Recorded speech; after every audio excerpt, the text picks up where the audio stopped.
घर का सारा काम यूं ही पड़ा है। बच्चे स्कूल से आने ही वाले होंगे, उनके लिए खाना पकाया है कि नहीं?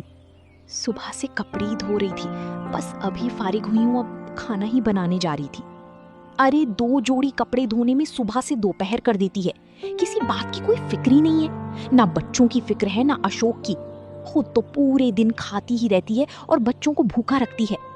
आज उनकी माँ होती तो कितने प्यार से रखती उन्हें। बेचारे की जिंदगी खराब हो गई। पहले पैसे मेरे हाथ में रहते थे तो बच्चों को थोड़ी बहुत पैसे दे दिया करती थी, लेकिन जब से अशोक ने पैसे तुझे देना शुरू किए हैं तब से तूने बच्चों को 1 रुपए भी नहीं दिए हैं। बिना माँ के बच्चों को कौन पूछे। पहले 1 रुपए की मिठाइयाँ खा जाते थे, अब देहली देहली को तरसते हैं।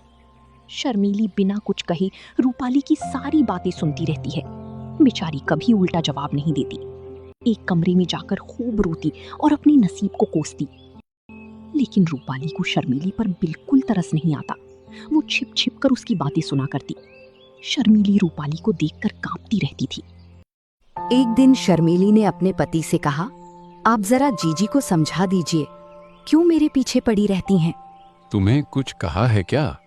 रोज ही कहती हैं, बात मुंह से निकालना मुश्किल है।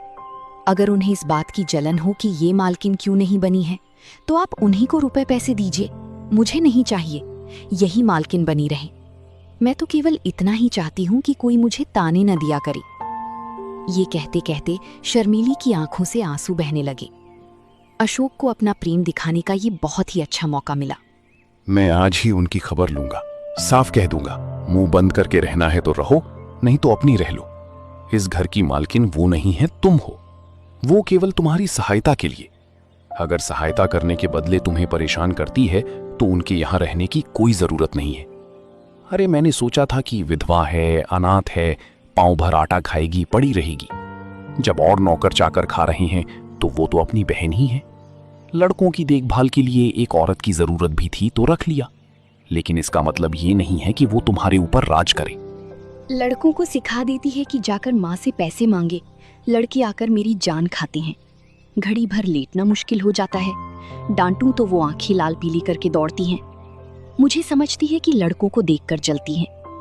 ईश्वर जानते होंगे कि मैं बच्चों को कितना प्यार करती हूँ। आखिर मेरे ही तो बच्चे हैं, मुझे उनसे जलन क्यों होने लगी? तुम्हें जो लड़का परेशान करे उसे पीट दिया करो। मैं भी देखता हूं कि कौन आंखें लाल पीली करता है।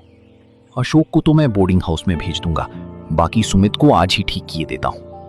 अशोक ने रूपाली को बुलाया और उससे कहा, तुम्हें इस घर में रहना है या नहीं? अगर रहना है तो शांत होकर रहो, ये नहीं कि दूसरों का रहना मुश्किल कर दो। तुम्हें किसी चीज की कोई कमी है तो मुझे बताओ, शर्मीली को उल्टा सीधा क्यों सुनाती हो? रूपाली समझ गई कि बहू ने सारी बात अशोक को बता दी है, लेकिन रूपाली दबने वाली औरत नहीं थी। वो बोली, अरे क्या हुआ जो तुम इतने आपे से बाहर हो रहे हो? निकल गई सारी बुद्धिमानी? कल की लौंडिया चोटी पकड़कर नचाने लगी। कुछ पूछना ना ताछना, बस उसने तार खींचा और तुम काठ के सिपाही की तरह तलवार निकाल कर खड़ी हो गए।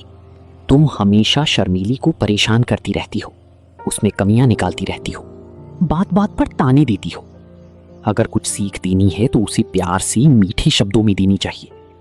तानों से सीख मिलने के बदले उल्टा और जी जलने लगता है इंसान का। तुम्हारी यही मर्जी है ना, किसी बात में ना बोलूं, यही सही। लेकिन फिर ये ना कहना कि तुम घर में बैठी थी, क्यों नहीं सलाह दी? जब मेरी बातें जहर लगती हैं तो मुझे क्या कुत्ती ने काटा है जो मैं बोलूं? मेरी सी